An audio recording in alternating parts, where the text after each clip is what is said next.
প্রিয় বন্ধুরা, শবে বরাতের রাতে মৃত মানুষের রূহ বা আত্মা বাড়িতে আসে। এই রাতে কবরের মধ্যে কি হয়? যখন কেউ কবর জিয়ারত করে তখন কবরে থাকা মৃত ব্যক্তির সাথে কি ঘটে? শবে বরাত এলেই বহু মানুষের মনে এই প্রশ্নগুলো জেগে ওঠে। তাই এইসব প্রশ্নের সঠিক উত্তর জানা জরুরি, কারণ এই বিষয়কে ঘিরে বহু ভুল ধারণা সমাজে প্রচলিত রয়েছে।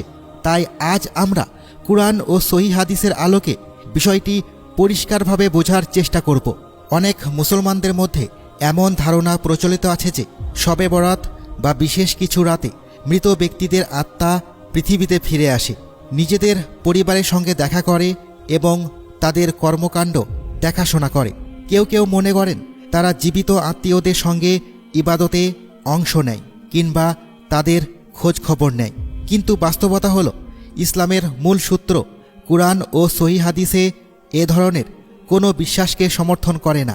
ইসলামী আকীদা অনুযায়ী মানুষ মৃত্যুর পর বারজাখের জগতে প্রবেশ করে। এটি দুনিয়া ও আখিরাতের মাঝামাঝি একটি অবস্থা, যেখানে মৃত ব্যক্তির রূহ অবস্থান করে। এই অবস্থায় কোনো মানুষই নিজ ইচ্ছায় আবার দুনিয়ায় ফিরে এসে জীবিত মানুষের সঙ্গে যোগাযোগ করতে পারে না। আল্লাহ তাআলা এই ধরনের ক্ষমতা কাউকে দেননি। এমনকি নবী রাসূলদের ক্ষেত্রেও সাধারণ নিয়ম ভিন্ন নয়, তবে তাদের মর্যাদা বিশেষ। সহিহ হাদিসে বর্ণিত হয়েছে, যখন কেউ নবী মুহাম্মদ সাল্লাল্লাহু আলাইহি ওয়াসাল্লামের প্রতি দরুদ ও সালাম পাঠ করেন, তখন আল্লাহ তাআলা বিশেষ কিছু ফেরেশতাকে নিযুক্ত করেছেন, যারা সেই সালাম তার কাছে পৌঁছে দেন।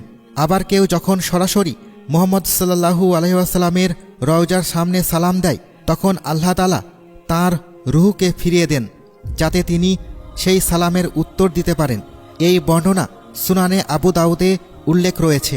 আরেকটি হাদিসে হযরত আবু দারদা রাদিয়াল্লাহু তাআলা আনহু থেকে বর্ণিত, রাসূলুল্লাহ সাল্লাল্লাহু আলাইহি ওয়াসাল্লাম বলেছেন, জুমার দিনে বেশি বেশি দরুদ পাঠ করতে, কারণ ফেরেশতারা তা তার নিকট পৌঁছে দেয়। সাহাবারা জিজ্ঞাসা করেছিলেন, ইন্তেকালের পরেও কি দরুদ পৌঁছানো হয়? উত্তরে বলা হয়, হ্যাঁ, কারণ আল্লাহ তাআলা নবীদের দেহকে জমিনের জন্য হারাম করে দিয়েছেন, অর্থাৎ তাদের দেহ নষ্ট হয় না। এইসব বর্ণনা থেকে বোঝা যায়, দুনিয়ায় মৃত ব্যক্তির আত্মা বা রূহ নিজের ইচ্ছায় ফিরে আসে না, বরং আল্লাহর নির্ধারিত নিয়ম অনুযায়ী কিছু বিষয় বিশেষ ব্যবস্থায় সংঘটিত হয়, যা সাধারণ মানুষের ক্ষেত্রে প্রযোজ্য নয়। তবে শহীদদের অবস্থা কিছুটা ভিন্ন। যারা আল্লাহর পথে জীবন উৎসর্গ করেন, তাদের জন্য বিশেষ মর্যাদা রয়েছে।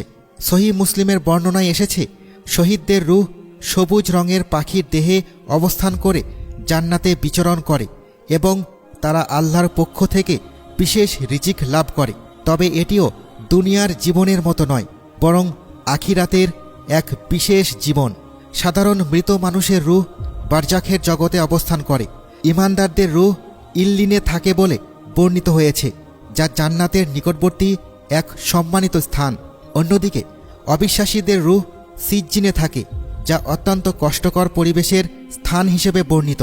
এই স্থানগুলো সম্পর্কে প্রকৃত জ্ঞান আল্লাহ তাআলাই ভালো জানেন। তবে একটি গুরুত্বপূর্ণ বিষয় হল, জীবিত মানুষের দোয়া, সদকা এবং নেক কাজের সওয়াব মৃতদের কাছে পৌঁছায়। বিশেষ করে সদকায়ে জারিয়া, দ্বীনি কাজ, উপকারী জ্ঞান এবং সন্তানের নেক দোয়া মৃত্যুর পরও মৃত ব্যক্তির জন্য কল্যাণ বয়ে আনে।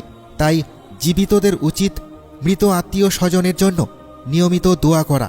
হাদিসে আরও বর্ণিত হয়েছে, কেউ যখন কবর জিয়ারত করে মৃতদের সালাম দেয়, তখন আল্লাহ তাআলা সেই রূহকে তার কবরের সঙ্গে সম্পর্কিত করেন, যাতে সে সালামের জবাব দিতে পারে। পরিচিত কেউ জিয়ারতে গেলে মৃত ব্যক্তি তাকে চিনতেও পারে বলে বর্ণনা এসেছে। তবে যে ধারণা প্রচলিত আছে, শবে বরাত, জুমার রাত বা বিশেষ রাতে মৃতদের আত্মা বা রূহ বাড়িতে ফিরে আসে, এই ধারণার কোনো নির্ভরযোগ্য ভিত্তি নেই। বরং জুমার রাতের তাৎপর্য হল, এই সময় কবরবাসীদের জন্য দোয়া করা ও জিয়ারত করা অধিক ফজিলতপূর্ণ। বর্ণনায় আরও এসেছে, মৃত ব্যক্তিরা দোয়া ও সওয়াবের জন্য এমনভাবে অপেক্ষা করে যেমন ডুবন্ত মানুষ উদ্ধারকারীর অপেক্ষায় থাকে। কেউ যখন তাদের জন্য দোয়া করে বা সওয়াব পৌঁছে দেয়, তখন তারা অত্যন্ত আনন্দিত হয়।